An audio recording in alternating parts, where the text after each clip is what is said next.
Менің ең яратқан жырым ол Гүлшат апа Зейнашева сөздеріне Рүстем Яхин ижад еткен жыр «Кетме, сандуғаш». Сандуғаш, сандуғаш, кетме, кетме, сандуғаш,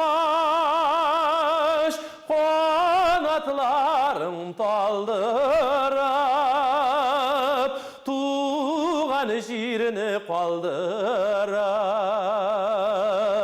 бізді туып өстің сен, шық суларын іштің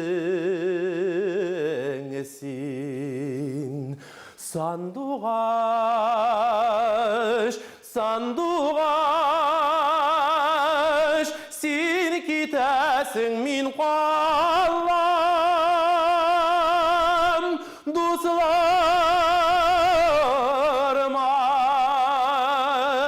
жырлар